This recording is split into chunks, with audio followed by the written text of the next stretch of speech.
What up, Perps? Kid Copious, back in effect. Purple State Party. You know what we're doing here? We're repping America, the center, and common sense, and my home state, California. Oh boy, we got a lot to get to, so let's kick it off.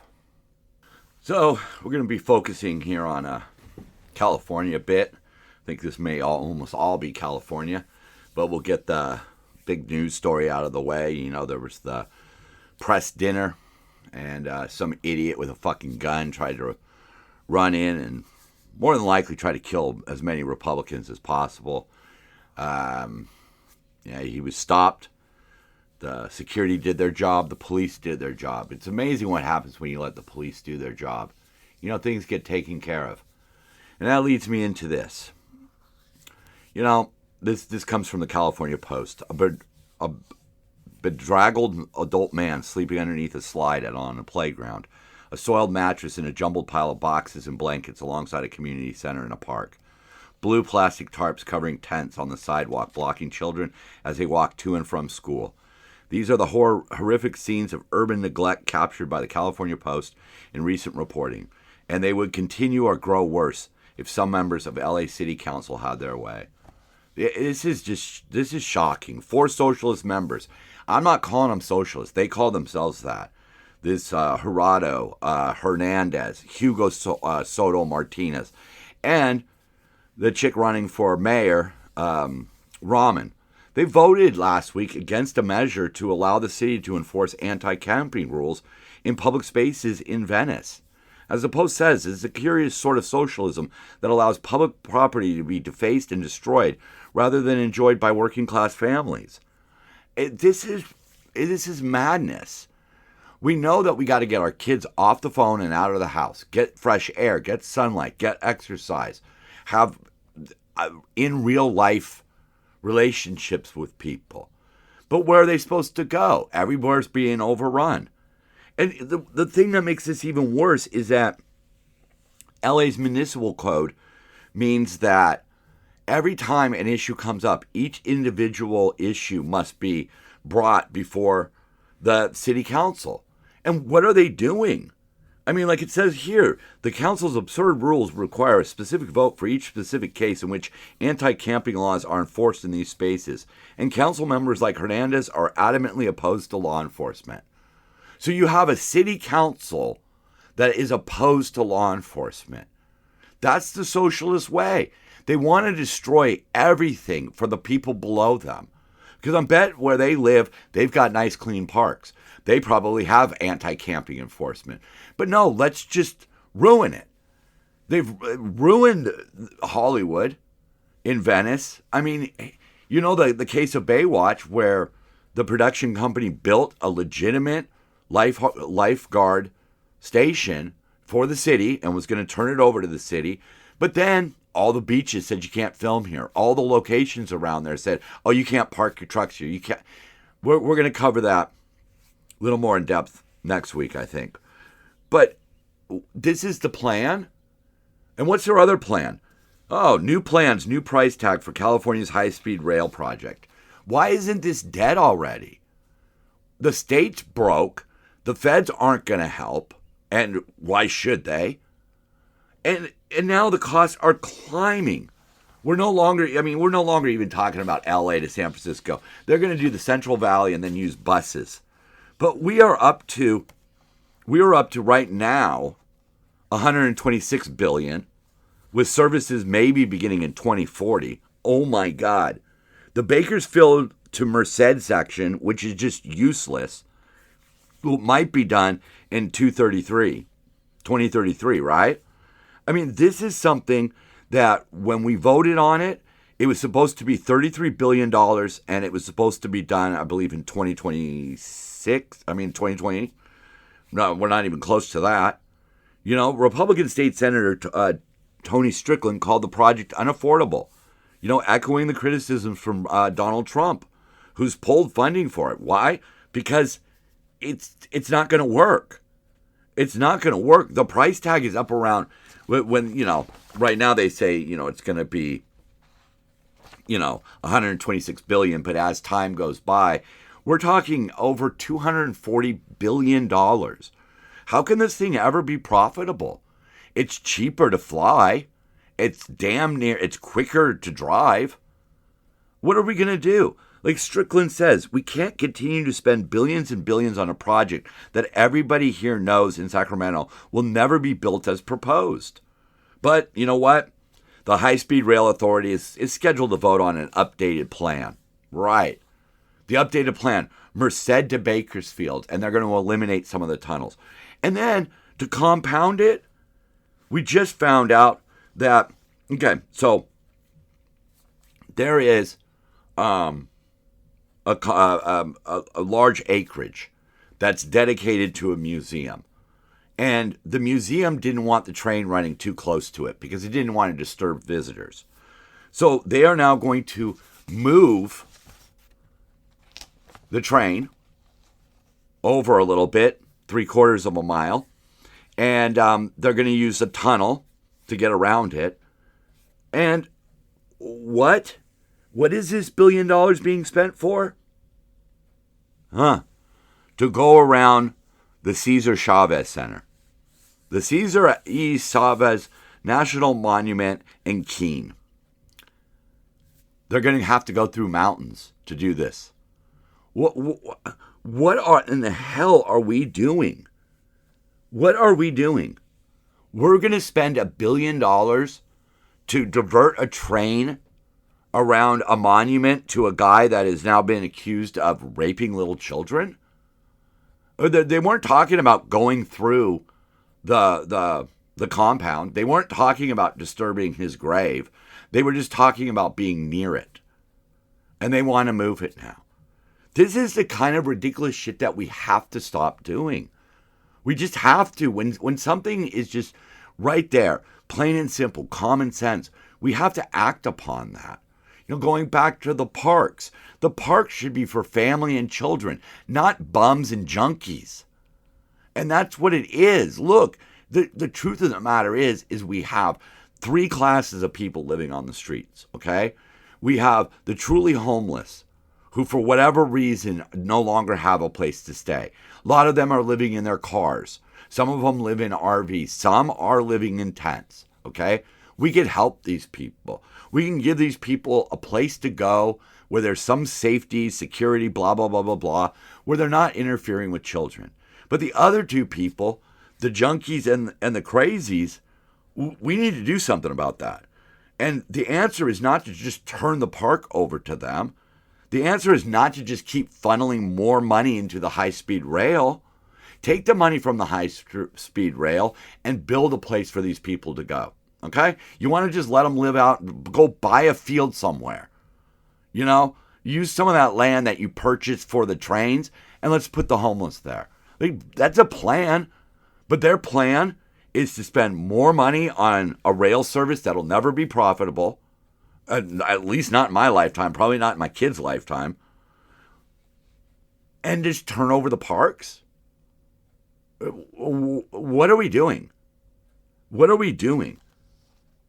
I came across this article, a cargo theft bust in Vernon. That's right outside LA. That's about $4 million in stolen goods, right? And they busted this. They were storing it in a warehouse because these people are just so open about it. But what they're doing now is they're hacking into these logistic companies' emails, and they're getting bills of lading. So they're pulling up to warehouses, and everybody is just, they got the paperwork. So everybody just loads up the truck. These people drive off. Right? But as the head of this, they call them the cargo cats, the cargo criminal apprehension team, said one of the problems is there's insufficient consequences. The guy that they were speaking to said there's no repercussions. These criminals are out committing cargo thefts and making a lot of money, and they're out before we're done with the paperwork. Is that really what we voted for? Is that really what we want out of our leaders? To figure out ways to just let criminals do whatever the hell they want? Because cargo theft is one of those things that contributes to inflation. And when you have a lot of it in California, the blowback comes on California in the form of higher prices for things. It's just, it's madness that we can clearly see what the issues are and what needs to be done, and we don't do anything about it. I mean, these guys were out there, they got TVs, shoes, printers, nicotine pouches, skincare products. See, they're just running a vast underground marketplace of stolen goods, and we do nothing about it. People are out there thieving copper left and right. There's videos out there right now of them stealing copper wires off of freeway overpasses, out of lighting. And what is LA going to do about it? They want to bill people for having the benefit of lights. Why? And what are they going to do with the money the money that they could have spent on fixing our infrastructure? They're going to spend it on stupid social programs that are just ways of funneling money into their cronies' pockets. That's really what happens. That's what we're seeing. I mean, how do we waste all that money trying to solve the homeless problem? But their solution is just let the homeless people do whatever the hell they want. They're shutting down Angel City Brewery right now because of just the decline of foot traffic. The bar scene in LA is turning into a ghost town because everywhere you go, you have to deal with these random ass people who have nothing to lose. And they just yell and scream at people, they attack people, they threaten people, and nobody does anything about it. We just lost Clifton's. Clifton's has given up. What are you supposed to do when there are people taking dumps in front of your building, breaking your windows, harassing your customers? Their plan, these socialists, don't give a shit about that. They want chaos because at the end of the day, what socialism needs to survive is more and more government. Because that's just more and more taxes that they could take out of our pocket. And what do we get in return? They destroy the downtown scene. In downtown Santa Monica, the Misfit Bar has been open for 15 years. But again, they're closing. Because you can't do business when homeless people are making your customers not want to come there. It's plain and simple. It's plain and simple. The amount of human shit that I see all around, it's just gross, and nobody's doing anything about it. Nobody's cleaning up the streets. And where's all the money going? It's being lost through fraud. It's being lost through political pork and nepotism and coming up with all of these fancy new departments that are going to solve the issue, and ultimately all they do is waste the money. That's what we're seeing. I'm not making this up. I'm not sitting here like trying to wave the Republican flag. That has nothing to do with it. This is what I see every day. I travel around LA County and LA City every day, 5 days a week. And all I see is an erosion of society. I see places where I don't even know how people go to work there. Because they have to have giant gates, giant fences, just to get in. And then when you try to go out at night, you're just stepping over people who are sleeping in the streets, who are doing so many drugs that they just pass out in random places, and nobody wants to do anything about it. That's the ridiculous part of this, is that it's right there on full display, and these socialists on LA City Council really don't give a shit. They don't. And we vote for them. And you know why they get the votes?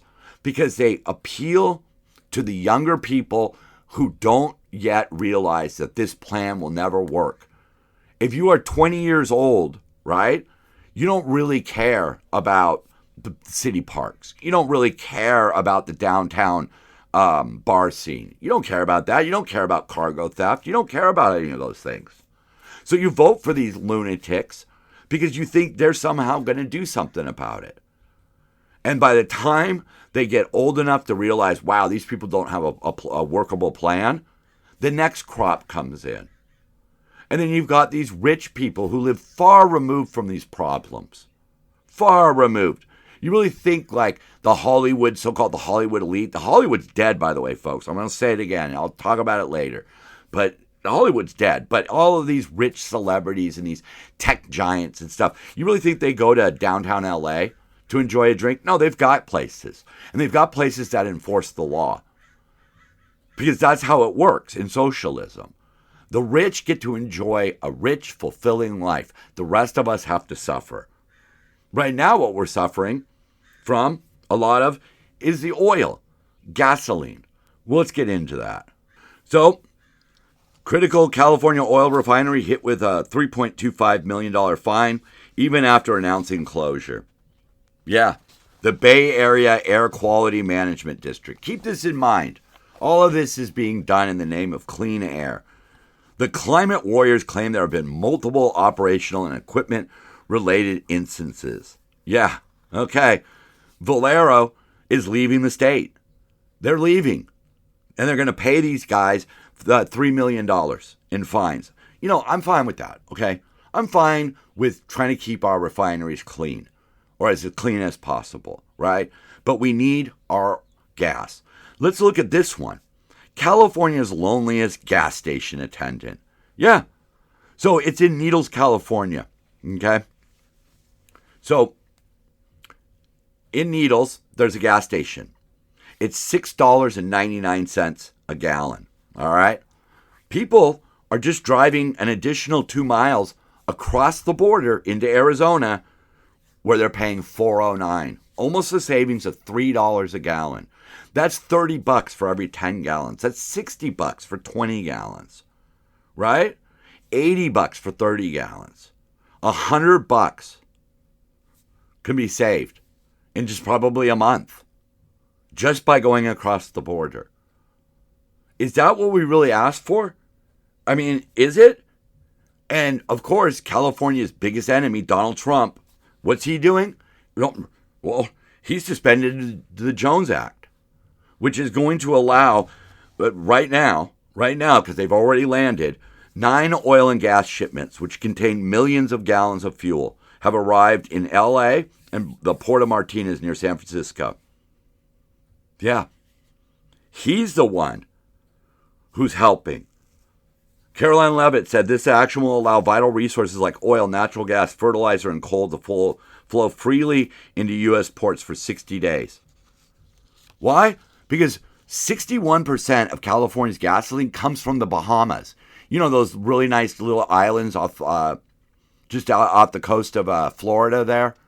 Right. So they have to go all the way around, come through the Panama Canal, and come up here. And somehow we think that that makes the world cleaner? California is just full of people who are full of themselves. They think that if the pollution happens somewhere else, well, California is doing their part, right? And of course, Gavin Newsom is opposed to this. He doesn't want the Jones Act being suspended. He doesn't want oil coming in from other places. You know why? Because he doesn't give a shit. Because you know who pays for his gas? For the most part, the taxpayers. So he doesn't really care. And what do we get out of all this after decades of this bullshit? California dominates top 25 most polluted cities. Yeah. As we're getting more and more stringent with our clean air policies, and now we're going to be forced to drive electric vehicles, our air is still the worst in the country. Number one, our air quality is 11.7, double the WHO guidelines. I don't give a shit about WHO, but it's a baseline, I guess. You know who's behind us? Pennsylvania, Michigan, Illinois, and Ohio. Yeah. So you think that means that we need more stricter things? No. What it means is their plans have not worked. And accelerating their plans or doubling down on their efforts is not going to solve the problem. We have a lot of people here. And what do? You let every illegal come here because you put out your welcome mat in the form of sanctuary state. We have all the homeless people coming here. And all of these things do contribute. All of those fires that the homeless are burning, that doesn't help the air. The tire wear on electric vehicles doesn't help the air. Unpaved roads don't help the air. Lots of things go into bad air quality. It's not just gasoline engines. And keep in mind, industry experts will tell you that if we were starting today trying to figure out the emissions regulations for the United States of America, We wouldn't even have any because our cars burn pretty clean. Catalytic converters and other things burn pretty clean. Efficient engines burn pretty clean. It's not that. A lot of it's the trucking. Now they want to turn it into electricity. How's that going to work? We don't have a grid that's going to support it. There are answers out there. Wind and solar is not the end-all, be-all. There is nuclear. There is other infrastructure that we could build to build up our electrical grid, but we don't want to do that. And you know what the worst part about all this socialism crap is? A watchdog report came out and exposed teachers' unions as a political machine funneling more than $1 billion into liberal causes. $1 billion of union dues funneled into left-wing political causes. As somebody, I'm not even going to look it up here. Show me your budget and I'll show you what you value. And what the teachers' unions value is political power and advancing a left-wing social justice agenda. Parents, families, and communities have little to no counter to the influence the teachers' union dollars have on state and local campaigns. Gone are the days of unions just advocating for higher wages, better working conditions, and good health insurance. They are a political machine focused on fomenting a political revolution. Yeah, they don't care. The people who did this report, Defending Education, their president, Nicole Neely, says, it's time to dispense with the myth that unions care whatsoever about teachers' best unions. Educators are a victim of a bait and switch. Instead of their dues going to advocate for increased pay or improved working environments, they're being spent advancing a hard left political agenda, underwriting causes such as climate change, gender activism, and abortion, as well as just supporting progressive politicians. And what do we get out of all this? Okay? California has gone far left. All right? We're run by a bunch of socialists. We're run by a governor who just goes wherever the wind takes him, but that wind is being blown by the far left. It's being blown by the teachers' unions, who are wasting union dues. How about you lower the union dues and let the teachers keep more money? No, you're going to put it into left-wing politics. What do we get out of it? What do I and you get out of this? Higher crime, no punishment for the criminals, entitlements and protection for illegal aliens, confused children, high-speed trains to nowhere, junkies and psychos living in our parks near our schools and businesses? Does that sound like a good deal? I mean, that does not sound like a good deal to me. Ask yourself this before the next time you go and vote. What party has destroyed California? What party is behind every single complaint Californians have? You tell me where in California you can find a problem that is because of the Republicans. One of their big things they like to scream about is that Reagan shut down the mental health facilities. He did. He was under pressure from every state, local, all of these people. Our mental health facilities were not being run well. But they've had decades to reopen them. They've had decades to rethink the plan, figure out how we can do this better. Do they do it? No. What do we get out of this? Poop in our parks? Drug dealers everywhere? Violence? Businesses being destroyed? I mean, this is the socialist way, folks. It may work in some countries, but it ain't going to work here. And you know why I can say that confidently? Because we've had decades of it now. It's not working. I mean, think about this. The high-speed rail is so over budget and so behind schedule. Why isn't it being scrapped? Because the people who are getting paid to do this fantasy train are funneling money back to the politicians. Why is the LA City Council not allowing the police to enforce no camping bans in, Venice Beach, the parks, the streets? Why?